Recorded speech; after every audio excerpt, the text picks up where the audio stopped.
Oxon 3 Comunicación Natural. Toyota. Renfe. Nuevo Espacio Elite. San Miguel. Coca-Cola. Universidad de Oviedo. El Ayuntamiento de Gijón y el Gobierno del Principado de Asturias. Patrocinan la 38ª edición de la Semana Negra. Buenas tardes. Buenas tardes. Mientras nos vamos organizando otra vez, os quiero dar la bienvenida a esta conversación con Santiago Tarín y su obra recientemente presentada, Los crímenes de los pasos perdidos. Santiago es periodista de Barcelona, ha trabajado como reportero de sucesos en La Vanguardia y en otras instituciones. Y bien, este texto me parece particularmente emotivo por la crónica, por el testimonio y otras posibles clasificaciones. Y entonces, Santiago, primero, bienvenido a Semana Negra y felicidades por el libro. ¿Puedes explicar algo de lo que se trata? La organización, los casos que tratas. Bien, te doy la palabra para empezar a explicar tu obra. Bien, gracias por estar aquí y gracias, David, por la presentación. Bueno, el libro es una recopilación de 16 casos que yo he querido convertir en una suerte de relatos o cuentos, donde todo lo que se cuenta es verídico, no hay ficción, todo lo que hay ahí pasó, y en los que yo he querido recoger, porque yo iba guardando notas de los casos que más me llamaban la atención, de los que yo cubrí en mi carrera, fundamentalmente sobre casos que no eran los más mediáticos, pero que yo consideraba que tenían un interés literario por la historia en sí, o por los personajes que los protagonizaban, o porque definían un momento de nuestra historia común, ¿no? Porque yo creo que la crónica negra es como la contraportada a la historia oficial, pero te explica muy bien cómo es una época y qué momento vivíamos y cómo eran aquellos años, ¿no? Y entonces he querido recopilar en este libro pues 16 casos en los que hay desde asesinos inclementes hasta delincuentes que no tuvieron otro camino que la mala vida, hasta estafadores que te acaban cayendo simpáticos, y algún caso que más que un suceso era casi un chiste, ¿no? Porque había casi risa. Sí. Yo terminé de leer el texto ayer en el tren, llegando a Gijón. Y hubo momentos en que los otros pasajeros de mi vagón se preocuparon por mí porque me eché a reír. Y eso me inquieta bastante porque estamos hablando de crímenes, algunos muy truculentos, violentos, otros más triviales. En fin, todavía no sé qué hacer con esa confesión, pero ahí van las cosas. El libro es muy divertido en ese sentido, al mismo tiempo que llama la atención a unos casos muy tristes. ¿Puedes explicar un poco más este concepto de crónica negra? Y bueno, para mí, que vengo de Estados Unidos, existen noticias de esa clase, pero no creo que sea un género reconocido como en España. Y quisiera preguntarte si hay una diferencia entre crónica negra y páginas de sucesos. ¿Están relacionados o hay una separación? Bueno, crónica negra es un término genérico que se daba a los reporteros que seguíamos temas de tribunales y de sucesos, pero yo siempre pensé, yo empecé a cubrir casos de estos muy joven, a los 20 años, en el año 80. El primer juicio que cubrí fue en el año 80. Y claro, yo enseguida me di cuenta que aquello no era una crónica en blanco y negro, sino que había muchos tonos, ¿no? Y esos tonos había que reflejarlos, porque había muchos matices en cada historia, de la misma manera que había muchas víctimas y muchos protagonistas, ¿no? Que en cada historia se podría haber escrito desde 3 o 4 puntos de vista distintos. Y a mí lo que me llamaba más la atención es un poco lo que comentaba ahora, ¿no? Yo creo que mediante la crónica negra uno puede llegar a profundizar mucho en lo que es una sociedad en un determinado momento, ¿no? Tú cuando ves un sumario antiguo, sobre todo, es como tener un periscopio donde puedes ver el pasado a través de esos documentos, porque ves cómo puedes llegar a atisbar cómo era la sociedad, ¿no? En ese momento, qué vicios teníamos, cómo nos divertíamos, en qué se consideraba dónde estaba el bien y dónde estaba el mal, cómo procedía, digamos, todo el sistema legal ante una afrenta a cualquier tipo de delito, qué tipos de delincuentes había. Había mucho delito de hambre, ¿no? en muchas épocas, y yo los he visto todavía, y creo que hoy en día va a volver a ver. Entonces, Crónica Negra es una simplificación, porque yo creo que hay que ir más allá y explicar todo el contexto que rodea a cada uno de los sucesos que uno trata y ve. Lo que acabas de describir, creo que intentaré resumirlo en el concepto de memoria colectiva. La memoria de una época, tonos, actitudes, perspectivas. Y entonces Crónica Negra pertenece a cierta época, tiene un principio, tiene un fin, o es algo que continúe. No, siempre ha estado. Lo que pasa es que en cada época es distinta. Por ejemplo, en los años 80, que es cuando yo empiezo a trabajar, claro, la Crónica Negra es la crónica de la transición, ¿no? de una sociedad que está cambiando mucho, y que a veces se ha olvidado un poco lo que ocurría, ¿no? Por ejemplo, en Barcelona había mucha violencia. Barcelona fue la capital del atraco bancario en los años 80, que es una cosa que puede llamar mucho la atención, pero era la ciudad de España donde se dan más atracos a bancos, muchos sangrientos. O sea, no había semana donde no hubiera un tiroteo. A mí se me hace difícil pensar que hoy en día, en 2025, la sociedad barcelonesa pudiera aguantar el grado de violencia que teníamos en el año 1983, por poner uno, ¿no? El asesinato también ha cambiado. Hoy en día, pues, vivimos una situación donde supongo que las estadísticas, porque ahora no se dan, posiblemente hay más asesinatos, pero inciden menos en lo que es la percepción de seguridad. Porque, por ejemplo, lo que vemos mucho en Barcelona es el crimen de sicario entre bandas de tráfico de drogas, ¿no? O sea, una banda de tráfico de drogas se disputa un territorio o una partida, envían a un sicario, matan a alguno de la otra banda, el sicario coge el avión por la tarde y se marcha. Pero el ciudadano no tiene percepción de inseguridad porque eso no le afecta directamente, no siente que eso le pueda pasar a él. Pero claro, si un ciudadano iba al banco en el año 83, se encontraba con un tiroteo y le pegaban un tiro, sí que la sensación de inseguridad era muy alta, ¿no? Además, tienes que pensar que teníamos el terrorismo, que ha desaparecido.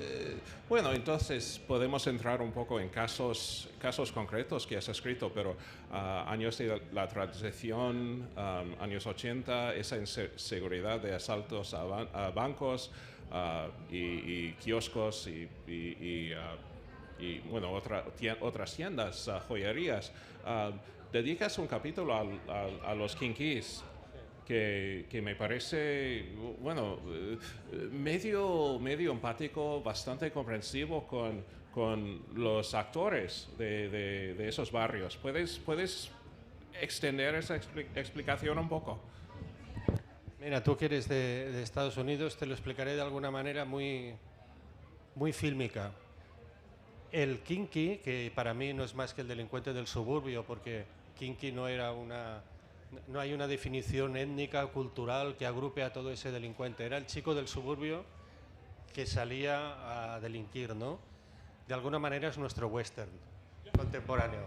Bueno, te comento que en ese tema me llaman mucho la atención las novelas de Paco Gómez Escribano, que también es un conocido mío, y he visitado su barrio, que ahora ha cambiado mucho desde aquel entonces, pero todavía existe ese ambiente. Sí, pues yo visité esos barrios, ¿no? Que eran barracas, ¿no? Donde se criaba, por ejemplo, el famoso Vaquilla, ¿no? Que fue el delincuente emblemático de los años 80, al que yo conocí en persona, porque le conocí durante un motín en el cual yo entré a retransmitirlo cuando trabajaba en la SER. Y claro, eran unos chicos que yo cuando los miraba no disculpaba, nunca disculpé lo que hacían, porque el delito no se puede disculpar, ni la violencia tampoco, ¿no? Pero claro, lo que hablas de la empatía, yo pensaba, bueno, si yo, en vez de nacer en la familia que nací, que mi padre era periodista y se ganó la vida como periodista honradamente, y he tenido una buena madre, siempre he comido caliente, he dormido en una buena cama, si yo hubiera nacido en ese barrio de chabolas, con una familia desestructurada que te obligaba a salir a robar, ¿qué hubiera sido de mi vida? Nunca hubiera ido a la universidad. Y los miraba y pensaba, quizás tú no eres un delincuente que has escogido la mala vida, sino que la mala vida te escogió a ti, ¿no? Y por eso tengo cierto grado de comprensión hacia ellos, además de que te digo que es como un western crepuscular, porque todos han desaparecido o a tiros o por la droga. Entonces no queda ninguno. Así como yo puedo recuperar algún atracador de los años 80 o puedo recuperar a un traficante de drogas o a otro delincuente, es prácticamente imposible encontrar a los kinkis porque han muerto casi todos. Pues otra época, y vuelvo a ese concepto de memoria colectiva, importante. Has hablado de la comprensión, la empatía que tienes por algunas de las figuras en tus casos. Además de esos delincuentes de suburbio, ¿quién más te llama la atención? ¿Quién merece nuestra comprensión en los casos de tu libro? Bueno, yo creo que uno acaba sintiendo mucha lástima por el protagonista del primer capítulo del libro, que es una historia que yo heredé de mi padre porque la cubrió él. Y yo, cuando él ya era un hombre muy mayor, encontré una foto del suceso y a partir de ahí la investigué y fue un hecho de los años 50. Y luego hay una cosa que a mí como reportero de tribunales o de sucesos siempre me llamó la atención y me afectó, ¿no? Que es cuando te topas con el mal en estado puro, ¿no? A veces hay crímenes que no tienen más explicación de que hay un malvado detrás. Y tú los ves y cuando los miras a la cara, ves en esa mirada que existe el mal en su estado más... se hace persona, ¿no? Y eso pues aterra. Y hay un caso ahí que narro que para mí es el mal absoluto de una persona que planea salir de una mala situación económica secuestrando a una persona que le ha dado de comer durante años en un restaurante donde desayunaba y que planea pues sacarle dinero secuestrándolo, pero que ya en el primer minuto se da cuenta que lo tiene que matar porque lo conoce. Bueno, y es una historia, a mí me dejó muy impactado, porque era realmente toparte con un malvado que lo acaba confesando todo con una frialdad horrible, ¿no? Que te helaba la sangre. Asumen otra lógica. Y en ese caso en particular, describes cómo confiesa sin reparos, sin remordimiento, ese sí que es difícil de leer. Sí, a mí me fue muy difícil hasta seguir el juicio, ¿no? Porque, claro, yo recuerdo la sala donde se celebró el juicio. Este asunto se ha olvidado completamente y yo en cierta manera me alegro por lo que sufrió la familia de la víctima, ¿no? O sea, no ha sido un caso que se haya... yo lo recupero en el libro con nombres ficticios porque considero que la familia ya ha sufrido bastante.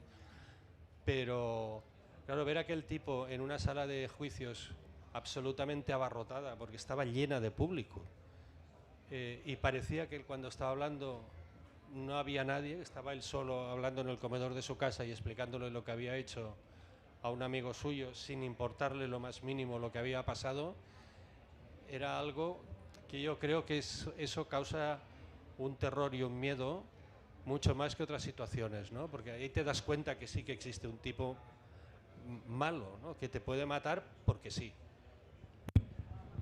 Y entonces llaman mucho la atención esos casos más serios, más truculentos, inexplicables, pero que representan el mal. Hay otros casos que casi parecen cómicos, que dan risa. En mi país tenemos algunas columnas sobre criminales idiotas que, no sé, atracan un banco y entregan su propia cédula de identidad y se lo queda el banquero. Así que caso resuelto enseguida. Y hay un par de casos triviales que no llegan a ser cosas muy serias, pero también delincuentes que no brillan por las luces. Sí, yo recuerdo el caso de un atracador de banco cuando, ustedes quizás no sé si lo tendrán presente, pero a raíz de las oleadas de atracos, los bancos comenzaron a poner medidas de seguridad. Y una de las primeras medidas fue poner una doble puerta. O sea, tú llamabas, pasabas a una especie de cubículo, volvías a llamar y hubo un atracador que o estaba muy nervioso o tampoco era John Dillinger, que llama a la primera puerta, pasa a la primera y cuando se le cierra la primera, antes de que la hablan segura, se puso el capuchón, ¿no? Naturalmente, el del banco dijo, aquí se queda el tío, y se quedó encerrado hasta que llegó la policía, ¿no? Ese fue un caso bastante cómico. Y otro de los casos que yo estaba en el juicio y no podía evitar morirme de la risa, era un tipo al que lo acusaban de estafa porque decían que fingía ser ciego. De hecho, era delegado de la ONCE en un pueblo de Barcelona. Y al tipo que lo juzgaban por estafa, resulta que una de las pruebas que se decían era que había conducido por una recta de la provincia de Albacete yendo hacia Chinchilla a 100 kilómetros por hora y le habían puesto una multa, ¿no? Y resulta que era verdad, que el tío confesó que era verdad, pero que lo había hecho porque le gustaba mucho conducir y quería recordarlo. Y entonces su mujer, cuando vio a la Guardia Civil, le dijo, quieto Al Pacino, que es la Guardia Civil. Y le dijo Al Pacino no porque el tío fuera muy guapo, sino porque se había estrenado una película que se llamaba Esencia de Mujer, donde Al Pacino representaba un militar ciego y hacía lo mismo, conducía a 100 kilómetros por hora por Nueva York, ¿no? Y yo de vez en cuando quería asistir a esos juicios y hacer alguna historia sobre eso, porque era como un antídoto para mi salud, ¿no? Porque si todo el día estás tratando con gente auténticamente perversa, llegas a casa que eso no te lo quitas ni con la ducha, ¿no? Pero en cambio, si algún día vas y te encuentras con este tipo de personajes, pues al menos te hacen reír un ratito. Bueno, quisiera con más tiempo hacer como un balance, algún esquema de nivel de criminalidad. Y sería muy interesante clasificar cada una de las referencias aquí, porque sí, hay casos absurdos y otros que te deprimen hasta la esencia de tu ser. Y hay alguno que dices, si me hubiera enterado igual hubiera ido, porque ¿no? Cuando robaron el Banco Hispanoamericano en Barcelona, que era un banco que estaba casi en la Plaza Cataluña, muy céntrico, como a 500 metros de la Jefatura Superior de Policía. Y el banco lo robaron haciendo un túnel que tenía más de 30 metros subterráneo y horadando la caja de seguridad con una lanza térmica. Y se llevaron, me parece que 300 cajas de seguridad. Nunca se supo lo que llegaron a robar. Se calcula que más de 1.500 millones de pesetas. De aquel momento, que ahora no puedo traducir a euros porque no me sale la cuenta, pero mucho dinero. Pero claro, cuando te enteras de que unos tipos han hecho eso, dices, hombre, es feo, porque es feo. Pero dice, bueno, a ver, se han organizado de una manera que en cierta manera dan hasta como un poquito de envidia. Dice, hombre, juntar a 30 o 40 personas, porque llegaron a participar ese número de gente. Nadie se entera durante un mes que te están cavando un túnel debajo de casa. Ponen electricidad para sacar el dinero. Y no se enteran hasta que pasa el día de fiesta y llegan los del banco. Y, hombre, algún mérito tienen, ¿no? Dices, bueno, los miras con una cierta simpatía, ¿no? Y hasta... Por cierto, perdona, déjame que explique una anécdota, porque lo intentaron 2 veces y la primera los cogieron. Y cuando se acaba el primer juicio, el jefe de seguridad del Banco Hispanoamericano, que también era otra sucursal del Hispanoamericano, se dirige al jefe, que eran unos italianos expertos en lanzas térmicas, y le dice, nunca hubieras podido asaltar el banco porque tenemos muchas medidas de seguridad. Dice, eso ya lo veremos. Y a los 3 meses le asaltó otro banco. Y al acabar el juicio le dejó de ver 50.000 pesetas a su abogado, pero le dio un consejo. Le dijo, doctor, nunca deje nada en una caja de seguridad. Ya. Bueno, hasta podemos admirar a esos atracadores. Y de hecho, parece guión de película, que las hay. Bien. Cambiando de marcha un poco, ¿qué revelan estos casos sobre la calidad de justicia? Porque consideras a los acusados, pero no hay mucha atención, no le prestas mucha atención a los investigadores, los policías, los fiscales, los jueces. ¿Qué papel llevan? ¿Qué puedes decir sobre, esa parte del sistema? A ver, ha habido de todo, ¿no? Yo, realmente he puesto el foco en otros protagonistas porque son los que casi nunca salen cuando hay un relato de sucesos, ¿no? He buscado otro tipo de relato en lo que yo he escrito, a veces la víctima o a veces pues esos atracadores del Banco Hispanoamericano que acabaron vendiendo medallas militares para disfraces del Carnaval de Venecia, que me parecía un final extraordinario, ¿no? Y yo quise poner el foco en otras personas que no fuera el investigador, que al final es el protagonista de todas las series, ¿no? De los True Crimes.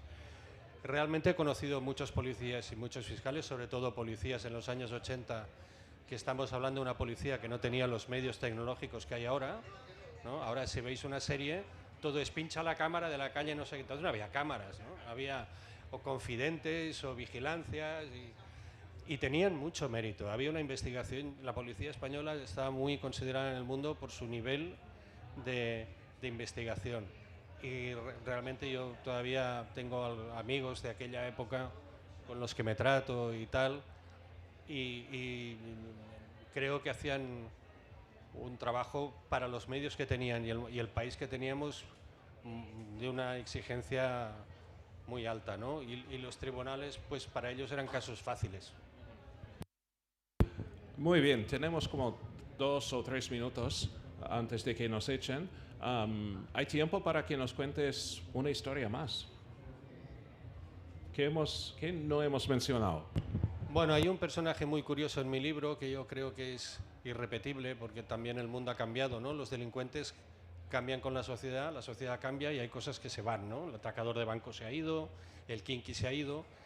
Y también lo conocí en persona porque asistí a su último juicio. Era un estafador que falsificaba cheques bancarios y que en sus ratos se dedicaba a escribir libros de poesía que él mismo se pagaba con las estafas, ¿no? Y era un personaje conocido en círculos literarios de Barcelona, hasta el punto que un día le fueron a dar un premio, pero no lo pudo recoger porque yendo camino a recoger el premio le detuvieron por una estafa, ¿no? Y entonces los otros se dieron cuenta que su promotor de la poesía en realidad era un tipo que se ganaba la vida con unos fraudes bancarios realmente muy urdidos y con una labia extraordinaria. Bien, y además presumía de poeta y vestía. En fin. Gracias, Santiago. Santiago Tarín, Los crímenes de los pasos perdidos, es un libro que he disfrutado mucho. Santiago está para firmar ejemplares, que lo recomiendo sin reservas. Gracias, Santiago, gracias al público y hemos dicho bastante. Buen día. Muchas gracias. Jackson 3 Comunicación Natural. Toyota, Renfe. Nuevo Espacio Elite. San Miguel, Coca-Cola. Universidad de Oviedo. El Ayuntamiento de Gijón y el Gobierno del Principado de Asturias. Patrocinan la 38ª edición de la Semana Negra.